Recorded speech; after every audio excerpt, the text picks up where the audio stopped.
Good morning, beautiful people, on Tuesday, June 7th. Hope everybody's having an awesome start to their days. I couldn't get, my Spotify wasn't working this morning, which means one of two things. Either it's down or my wife's listening to music at home right now. So that is a bit of an issue on a Tuesday morning. But hope everybody had a phenomenal start to their day and had a fantastic weekend. So let's just jump right into it. I always like to lead our meetings with our mission, vision, values, beliefs, and perspective, and giving in solid examples of the way in which we live through our mission, vision, values, beliefs, and perspective. One of the things I do want to touch on too, as we sit here in June, on June 7th, is our belief system around the Y4C2TEs. And we talk about equity and opportunities for all. And so, it very much, as we head into Pride Month, and I hope those who attended Pride Fest downtown this weekend on the Summerfest grounds or attended the Pride Parade know that, it's something that we absolutely believe in, and wishing you guys a happy Pride Month. 7 days a week, 365 days a year. KW is proud to welcome all home. For the Lbgtq community, Pride Month is an opportunity to celebrate being who you are and loving who you love, because love is love. And I want everybody to know that it's a big part of who we are in terms of providing an equity and opportunities for all. It's a big part of our mission statement and our perspective. And so for those celebrating Pride Month this month, not just this week, but this month, celebrate it proudly. Don't be afraid to show it. And we're here to support you and give you opportunities. Also with that, big shout out to, one of the things that we like to always do too, and we've been working through trying to figure out how to do this, because those have been around for a while. As we welcomed new folks, we used to make everybody get up and stand in front of the room unannounced and give a little bit of a speech as to who they were. And we've been trying to figure out how to do that. And we're working through, how do we welcome new folks and make them feel a part of our community and involved in our community. So we're working through trying to figure out how to do that. But I want to give a quick shout out to a handful of folks. Lori Sroke, who moved over, Jenny Shoemaker, James Hefferman, Cam Flowers, Susan Fellows, a longtime associate over at Ogden, Reggie Fleming. Reggie and I connected this morning and last week, Thursday. Michael Morris, Heston Swallow, great to meet you this morning as well. Rona Jones, Dana Cornetti, Ethan Masson, and then a big shout out to those out in Lake Country with Jason Rupp and Brooke Finnegan. And so one of the things, guys, I would encourage you to do is you see new faces or new folks, that you welcome them to our squad and our community and our culture and environment, to show them what it means to be a part of KW. Having said that too, last week we had an unbelievable and phenomenal opportunity to kind of reopen and re-showcase our space at 205 East Silver Spring over in the North Shore office. We've invested heavily in the Lake Country space, and it's a great space with a lot of open air and great energy.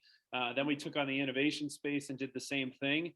And then we said, oh gosh, we really could, the old Zita's dress shop could really use a facelift. And so what was an old dress shop, we turned into a real estate office 7 years ago. And then we decided, you know what, we need to reinvest back in our space. And so it was a phenomenal opportunity to welcome so many back into our space. We had over 700 people attend the event.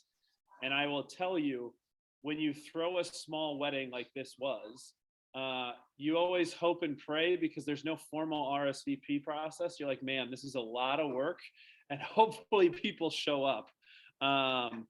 And it was a great success. Hopefully that you guys, your families, your clients, friends, co-brokes, everybody enjoyed a phenomenal evening. And we couldn't, quite honestly, have cooked up better weather. It was absolutely fantastic. But I do want to give a shout out, first of all, to two different groups of folks. One, none of it happens without our sponsors. And what I mean by that is people who are willing to invest in who we are in our community and our squad to help us celebrate what it is that you guys do and the success that you've had. So I wanted to give a shout out to our sponsors, everyone from the team over at Fairway, A+, Focus Title, Ein, Johnson Bank, Bank of England, and the rest of the group really supports us at a high level.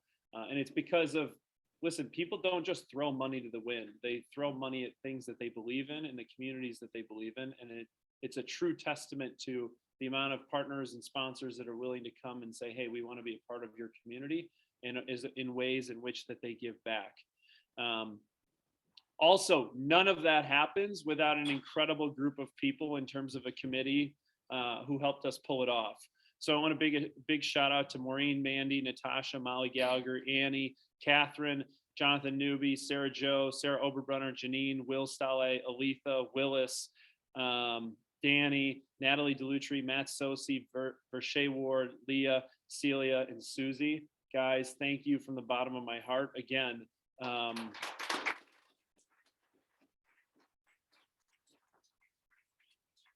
And most importantly, Sydney Warner, who quite frankly was the wedding planner extraordinaire in helping us pull it all off. And Sydney's not here this morning, but guys, seriously, from these 15 to 20 names, again, pulling off an event for 700 people does not happen without, you know, kind of the village and the community coming together to help us do it. And so guys, thank you for everything that you've done to help us pull off a really successful event last week. Also with that, I wanted to give a quick shout out to Annie Jerzik and the team at UPath. And I've talked a little bit about this. You know, I'll give you a little quick anecdotal story. When they were setting up on Thursday, they set up tables outside on the sidewalk. And I said, man, really, you think people are going to hang out outside on the sidewalk? And then I learned that the UPath performers were going to be on the sidewalk. And at one point, probably the peak of the party, it was about 5:30 p.m. when we had the most amount of people here. It was shoulder to shoulder inside. It was shoulder to shoulder outside. And there was a crowd around these performers. And I mentioned this a couple weeks ago when Jennifer from UPath came here. And I said, listen, you know, I've had the opportunity to live all over the country in a lot of different cities. And what makes cities vibrant is the arts community, right? What makes cities vibrant is the arts community. So it was really important for us to tie in a way of which to give where we live, right? We talk about this a lot in the ways in which we can support our community. Was tying in UPath as a way to provide entertainment by bringing in this string quartet from the Racine Symphony Orchestra. So just as a quick little plug and a little reminder, if you enjoyed Thursday evening and you enjoyed listening to the music on the street as it was a gorgeous 75-degree day, I would encourage you to thank those supporters of the UPath for bringing the string quartet, and feel free, if your heart is so willing or desires, to make a donation to UPath because they honestly, they do that for free. And I'm very much a big believer in the arts and the arts community. And again, it makes Milwaukee a vibrant city. And so investing in the arts is super important to give where we live. So guys, again, thank you for everybody that showed up, participated last week, Thursday. Hope everybody thought and believed it was a phenomenal success in bringing our community together around the space. All right, with that, one other thing I want to touch on. I'm going to ask this group, you know, you've probably seen some things in the news as it relates to Keller Williams, they call it KWX, which is the holding company for Keller Williams Realty International, right? And if you've seen some things in the news, there was some leadership changes down in Austin, Texas for KWX. And there was a gentleman who is the CEO and president of the company. His name's Carl Lieber, has decided to pursue new opportunities. Totally fine. And I had a lot of people reach out to me and ask me my opinion of it. And here's my opinion.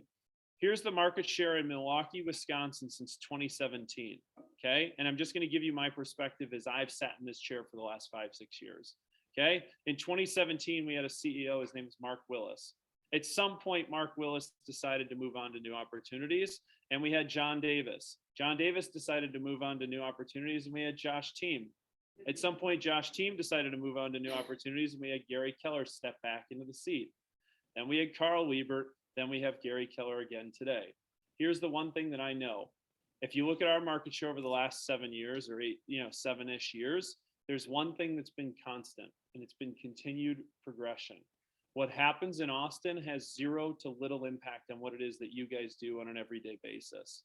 And what it is that our team does to deliver and serve you guys on an everyday basis is something that we're steadfast focused on. And change is inevitable and change is going to happen.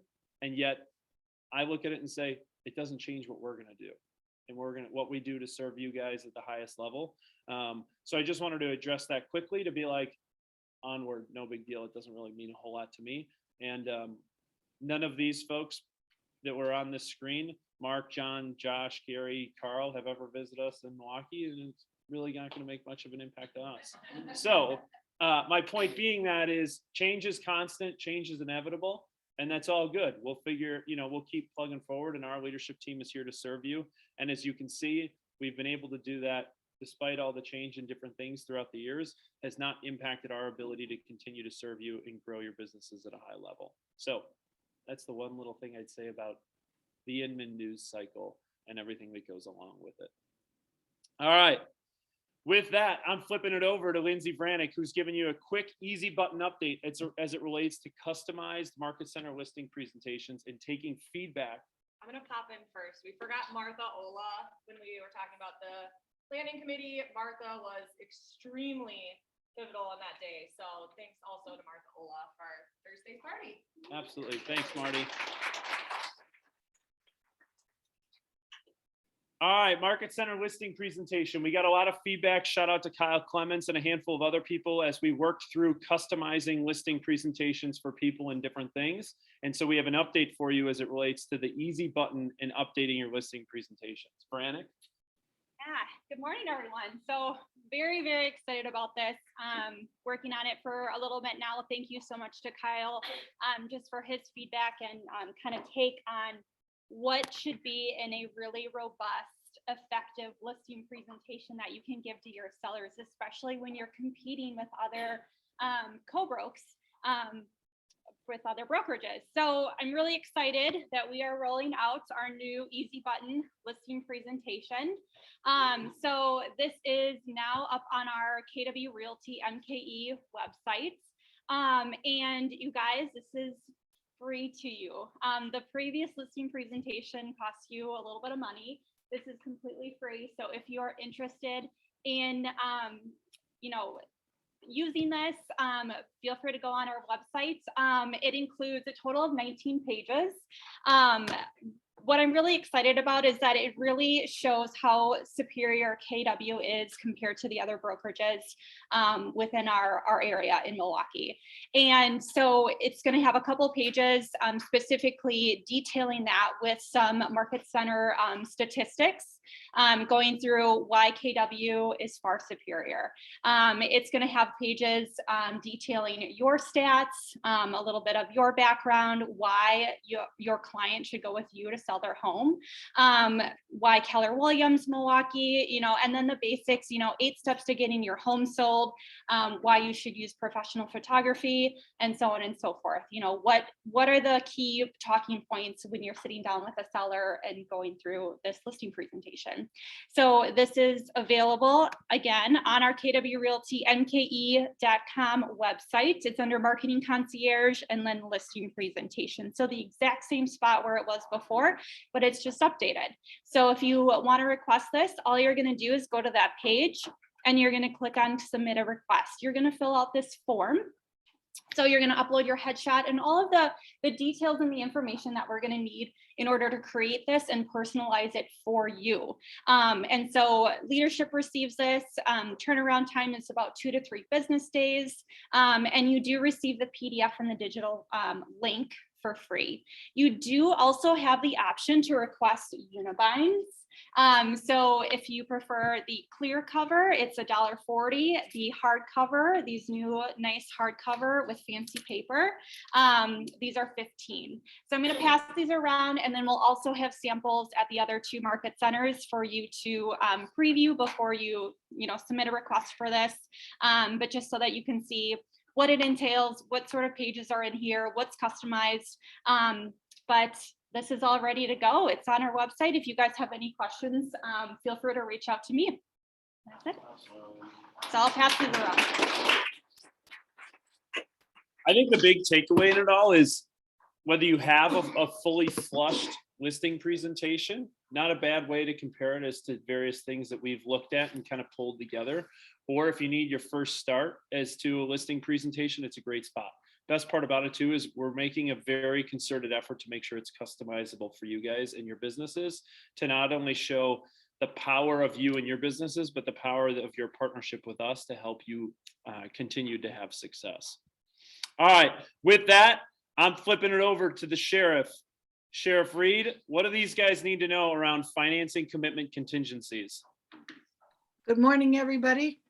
Yeah, today's topic is something that we've been fielding a few questions on, and it's getting a little sticky out there with the financing contingency and what it entails and the risk to the buyer. So it's kind of basic, but it's an excellent reminder for what you need to know. So it used to be called the financing contingency. The old WB11, that was a very important contingency. Almost everyone used it, but it has been revised and updated. The new WB11, which became mandatory in 2020, now calls it the financing commitment contingency. So I'm being picky here, but I do want you to realize the difference. It's a more accurate and transparent contingency for the seller to understand that the buyer is obtaining a loan commitment and not a guarantee that the buyer will actually receive financing at closing if the contingency is satisfied. So there's the difference, the differentiation, and it's something that you as buyer's agents really need to understand and point out to the buyer what this contingency, which is very important, what it means to them, and as the listing agent, what this commitment means to them, the seller. So I do want to get into what it means to satisfy this financing commitment. If the buyer qualifies for the loan described in the contingency, the buyer makes an authorized delivery of the copy of the loan commitment to the seller. That's the satisfaction of this contingency. The buyer authorizes the delivery of the loan commitment by either signing the loan commitment. So when he receives that paperwork from the lender, there's a place for his signature, or he can deliver that loan commitment along with a notice that says the buyer consents to deliver his loan commitment. It can be on a notice, it can be on a separate document, it can be an email, but it has to be accompanied when it goes over to the seller by the buyer's authorization. If it's not authorized by the buyer, it does not satisfy that contingency. So I think most of you are on to that. There was a little change in the 2020 offer by saying the buyer could also just sign the loan commitment and didn't need to send along the notice authorizing delivery. So that's one change. But the next one is when you, as the buyer's agent, receive with your buyer the loan commitment, it's very important for you as the buyer's agent to read it, to really go over this loan commitment that your buyer has, and then make sure that the buyer reads it carefully, and especially the parts of that loan commitment that are the conditions to the loan. And a lot of times a buyer, or sometimes even a buyer's agent, will look at those conditions and think blah, blah, blah, blah, blah, blah, blah, more stuff to read, not that important. It starts off looking very kind of basic, but if you get down to reading all the conditions on a loan commitment, some of them are quite difficult for a buyer to meet. Like, it has to have an appraisal. You have to sell your house. And those can be those conditions stated on that loan commitment, meaning the bank is not going to give you the money to buy your new property until those conditions are met. So that's what it means by the loan commitment contingency. It doesn't mean that you're going to get the money. It means you're going to get a loan commitment, and sometimes with conditions. So if the buyer says, I can't do that, or the appraisal comes in after the loan commitment and it's very low and nobody wants to make up the difference, if there are conditions on this loan commitment that you now receive, that you've been waiting for, that are difficult for the buyer or unacceptable to the buyer, you do not send that loan commitment to the seller. And this is where we've run into some problems with some agents. They have delivered it thinking we've been waiting for the loan commitment. We have our date coming up for the loan commitment date. We've got to get this in. Here comes the loan commitment, and it goes over to the listing agent because the listing agent's been saying, where's your loan commitment? What the agent or the buyer or both didn't do was actually look at all those conditions. And one of the conditions, if already delivered, is now up to the buyer to be responsible for. So the conditions must be met before the lender can deliver the purchase money. Your buyer and you have to realize that. And we've had a few situations where the agent didn't realize it, the buyer or the agent didn't really carefully read that loan commitment and sent it on. Now, one thing about appraisal, most banks will have the property appraised prior to sending the loan commitment, but it's not required. There have been situations where the loan commitment has been delivered and the appraisal is one of the conditions. So that's the stick up where a lot of people have been trapped thinking we have loan commitment and now we can go on. Most lenders will appraise the property prior to sending the loan commitment, but you need to know what that difference is. So I think there's one more. Yes, that's the buyer's risk. So the buyer is still going to be obligated to close, to come up with money, I don't know where from, to go to the closing. If the lender decides that they didn't meet the conditions of that loan commitment, they will not get the funds. If a satisfactory appraisal is done prior to the lender sending the loan, then it won't be a condition.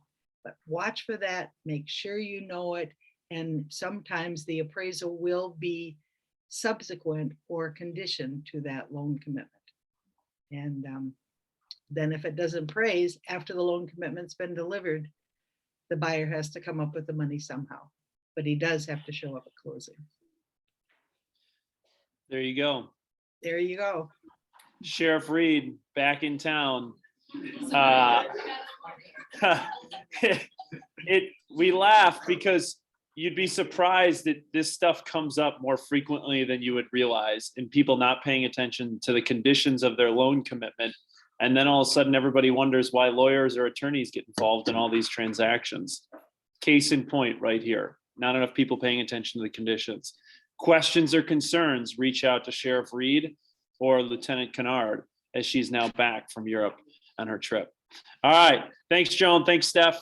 All right, I'm going to roll through upcoming trainings and events and what we got coming up. Month of June this week, on Friday out in Lake Country at 11 o'clock, Deej is running a deep dive into the shift book on Friday. And then next week, be on the lookout for a few things. One, guys, Maureen and friends, for those of you, the invite-only group, it's next week, Friday the 17th at 10 a.m. As well, Paul Nikolic will be doing his very ever-popular Defending Your Commission and helping you understand how he goes 6, 7, or 8% on top of a $7.95 admin fee, right?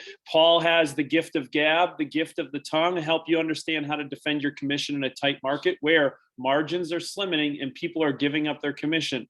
In the absence of value, people choose price. Help you understand how to communicate and articulate your value to defend what you're worth, right? One other thing, next week on June 16th from 9 to 12, 5 steps to 15 more sellers this summer. Jeff Glover, again, I talk about training and education. Some events are what are, I would say, simply entertainment. You're not here to be entertained.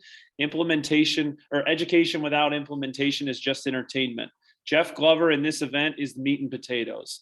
He will give you very clear action items as to how to take 15 more sellers this summer. So June 16th from 9 to 12, we will be sending out the registration link here this afternoon with the Insights and Resources email as a follow-up. Lastly, save the date for those of you who are relatively newer to the business, or for those that have been in the business for a while and you want to rebuild your foundation. We're rolling back with Ignite on beginning on July 8th. So stay tuned. We will be sending out the registration links and information as it relates to that. And then lastly, what? All new content. All new content and rebuilt for Ignite. And then lastly, Mega Camp. It's not average camp. You didn't get in the business to be average, right? You be in this business to be a mega agent. The other thing I love about what they do with Mega Camp now is they're making all the agents submit P&Ls. So the people who are on stage speaking to you are those that are actually running a very profitable business and not a business that sells 100 million a year that's making $100,000 in income. The math doesn't work on that if you do the math. So these people who are doing it, Mega Camp, again, at the very least, it's down in Austin, Texas. It's a great way to connect with people. Again, I talk about this all the time. Diversity of thought and diversity of approach is very important in this business as you navigate the market of the moment. So be on the lookout for Mega Camp August 23rd and 24th down in Austin, Texas, as well as a digital version as well. All right, weekly market insights. This morning, I went through and looked at all of the insights as it relates to May. Next week, I'll give you a little bit more detail on pricing by price segment, because the pricing tool that I utilize when I look at segments had not been updated with the May data yet. But the data as it relates to what we're seeing from a May standpoint continues along the trend that we've talked about a little bit, okay, as it relates to the market shifting. But you got to remember, what I don't want you to hear is the sky is falling. The sky is not falling. It's just we're coming off of an apex of the last 2 years that was the ultimate peak.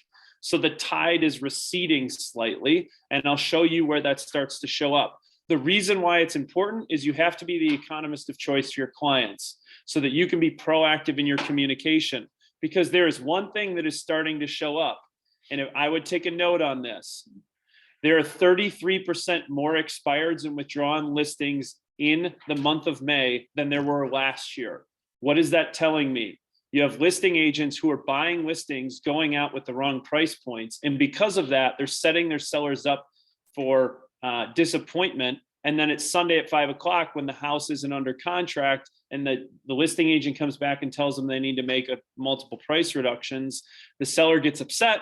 And then all of a sudden, that's why you see a lot more expireds and withdrawns. So the reason why I lead with that is to say this: there is opportunity for you to be second place from a listing standpoint, because I think that there are some agents that are working in this market that are not connected to or disconnected from reality, right? And so I'm going to help you understand what that looks like so that you can be proactive in your communication with both your sellers and your buyers to make sure that they understand what the market of the moment looks like so they can take advantage of what this looks like to get into either buying and selling a home.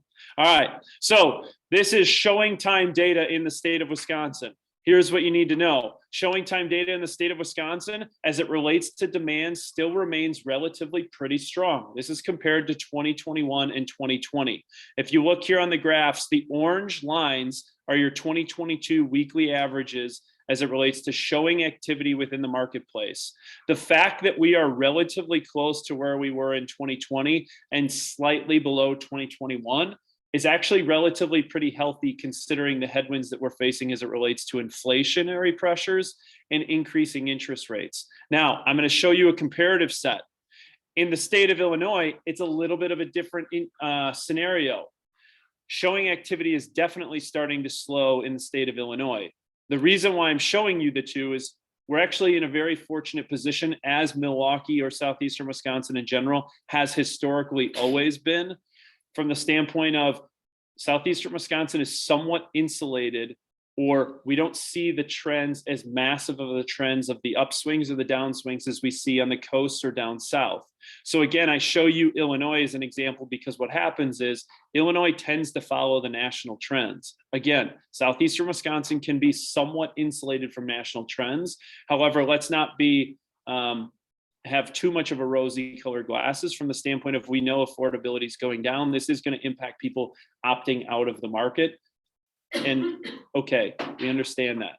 Now, but I show that with you because we're in a very fortunate position here in southeastern Wisconsin. Now, let's take a look at units sold. This is the only thing that I'm going to look at that's a lag metric. So this is all the activities you did in January, February, March, and April that would then show up as a closed unit in the month of May. Okay. Comparing 2022 versus 2020 is somewhat deceiving because if you can remember, we were still all shut down at home. So the fact that closed units versus 2020 was up 19% doesn't mean a whole lot to me. Okay, when you compare it versus last year, closed units, just simply closed units, were down 6.7% May of this year versus May of last year. Okay, down 6.7%. It's the last thing I'm going to talk about that's a lag metric. Everything else I'm going to talk about is to help you prep your businesses moving forward for June, July, August, September. Okay. Now, expireds or withdrawns. I gave you this little nugget in the very beginning. If I'm thinking about how to diversify my business and I've never called expireds or withdrawns, this is the first place I'd look at maybe potentially diversifying my listing business, because I think there's an opportunity, a very real possibility and opportunity for those to be number two to actually win the business. Because again, I talked about, I think some agents are disconnected from reality. So how do I know that? This May, there were 430 units that went expired or withdrawn in the month of May. Okay, it was up 33% over May of last year.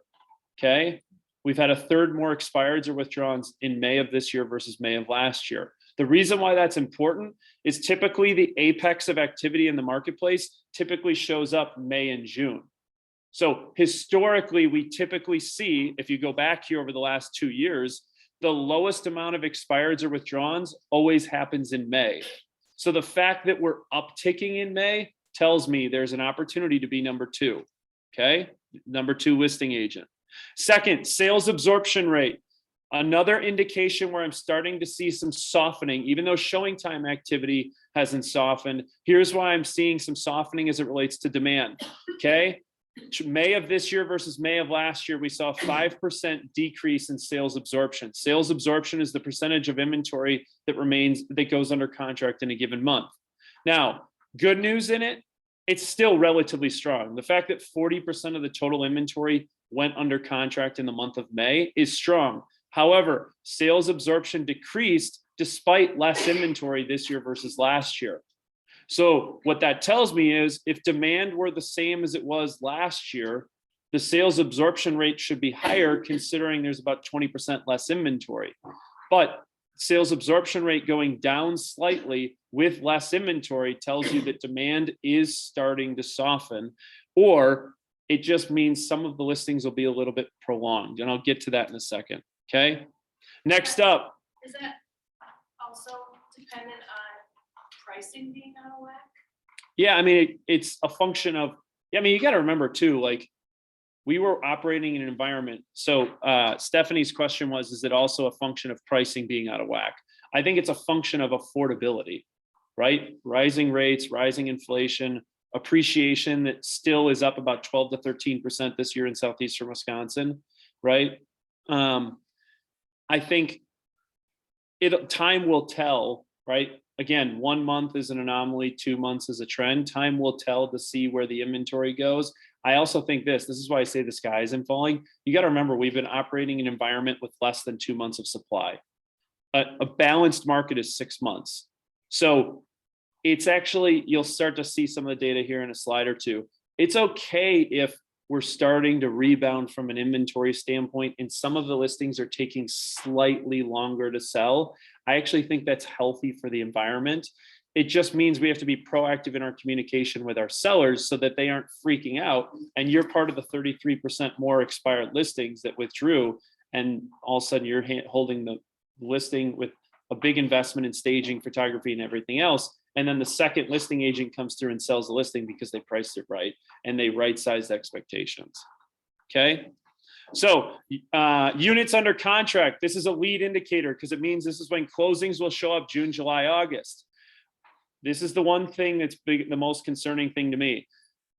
Units went under contract was down 17% this year, May versus last year, May. Okay, we had 516 fewer units that go under contract this May than we did last year.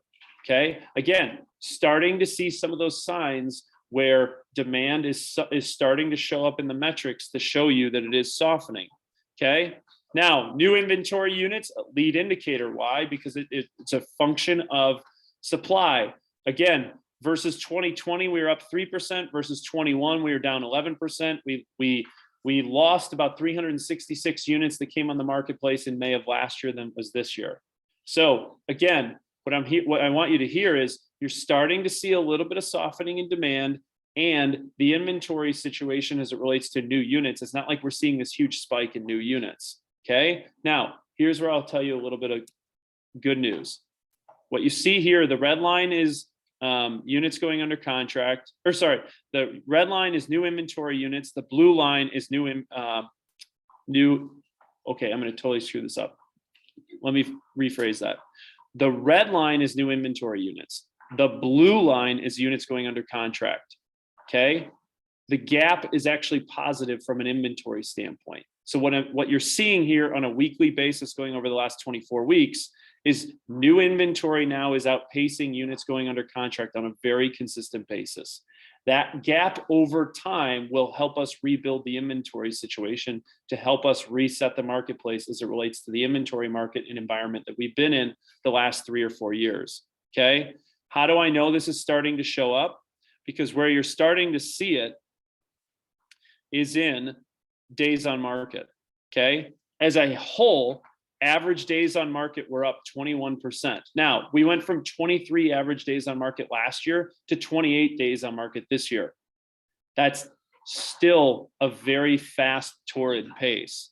Okay. But you have to pay attention to the fact that days on market's up 21%. Again, another aspect to show you that the market is now starting to, what I would consider it to be right sizing or going back to an environment that is a bit more healthy in terms of balance. Okay. Well, the other thing I'll show you is it relates to days on market from a breakout standpoint. And this is units going under contract. And what you see here that I highlighted in red is units going under contract from 0 to 90 days, 190 to 180, and 180 plus. What you see here is 91 to 180 days is up 20%, and 181 plus is up 29%. Okay. Listings are getting longer on the market. Again, the reason I'm sharing you with this information is as a listing agent, you have to be proactive in your communication to right size expectation with your clients so that they understand that if it's Saturday at 5 o'clock and they went live at Friday, it's okay that we don't have an accepted offer. It's the market that we're operating in right now, making sure that we're pricing it right and leveraging and utilizing our strategies to make sure, knowing that as the true consummate professional, you will help them navigate the process. The process is just taking longer. The data is telling us that. Okay. Now, having said all that, that market historically is still operating at a torrid pace. It just feels as if we've been running on a treadmill 100 miles an hour and the treadmill goes to 95 miles an hour or 90 miles an hour, you feel like, it's like when you get off the highway and you go from a 55 mile an hour range to a 25 mile an hour range in a speed zone, you feel like you're crawling. Molitor doesn't know what I'm talking about because he just goes right through it. So having said all that, here's my grocery store market of the moment for you as to how you boil down all this data when you run into someone at Pick and Save, or you run into someone at Sendix, or you run into someone at Pandles having a beer. And people are saying, hey, I'm starting to hear that the market is, I don't know, either still hot or shifting or whatever, or cooling or whatever. Here's the way I would respond to it. Demographics are still the driving force behind continued healthy demand. You got to remember, 45% of all transactions last year had a first-time home buyer. Millennials are the largest demographic in the US workforce. The average age of a millennial is 31 years old. There is still going to be continued demand, despite headwinds related to inflation and rising interest rates. Everybody knows that, okay? Yet signs of the market coming down from a record 2-year run are starting to show up. Again, we're not talking about how the market's crashing or the market's softening, or it's just cooling down from what was an inferno. It's just cooling off a bit from the last 2 years. Okay. If I'm talking to sellers, days on market indicators are starting to get longer from its torrid pace we had seen. We're starting to lay the groundwork that it may take longer than 24 hours to sell your home. 33%, there's 33% more inventory that's expired or withdrawn than we saw in May of last year. What that tells us is that we have sellers who either have unrealistic expectations as it relates to the value of their home, or we have agents that are disconnected from reality. And crazy offers over and above list price in terms of 100,000 with no contingencies and this, that, and the other is started to cool off. Ask anybody in this marketplace who lists a lot of homes. You're not hearing the stories of 40 offers and, crazy things that are going on. So control the controllables. Don't be greedy on price when coming to the market. right-size expectations, and help them understand how long the process may take. For our buyers, gap to new now, again, when I'm working with my buyers, I'm trying to keep them engaged and positive and staying within the marketplace, right? So gap to new inventory coming to the market and homes going under contract is growing. So what does that mean? The inventory situation is improving slowly. It just takes time. Okay. Continued inflation and rising interest rates has put pressure on affordability. So what this also means is you have some of your peers that you were competing with for the same home that are going to start opting out of the market, right? And pressure within the demand of the market is beginning to alleviate. That's good news if I'm a buyer. Sellers, again, same thing. It's just right-sizing expectations. So there you go. That's my market of the moment as I looked and dug deep into the data of May. Next week, I'm going to dig a little bit deeper into pricing to help you understand and realize some of the pricing metrics. I didn't have an opportunity to, they weren't updated as of this morning. I will send all this information out for you guys to utilize within your conversations with clients. And if you have any questions as it relates to data or you need help telling a story, call me, text me, email me, and we'll get you the story. And I'll give you an example. Deb DeFeer, who's a Lake Country agent, is going on a listing appointment in Whitefish Bay with a former coworker of hers that was in her database. Deb called me yesterday. We went through 10 minutes of statistics to help her realize some things that she can talk through in order for her to win the listing. Deb, no pressure, go win the listing. So with that, guys, Lake Country crew, Tosa crew, I'll let you jump over to the Lake Country and Tosa meetups, North Shore, Innovation crew, and anybody else who'd like to step on. I will jump over to new listings and coming soons. Guys, have a great week. Anything you need, don't hesitate to reach out. Be well, do great. Have a great week, guys.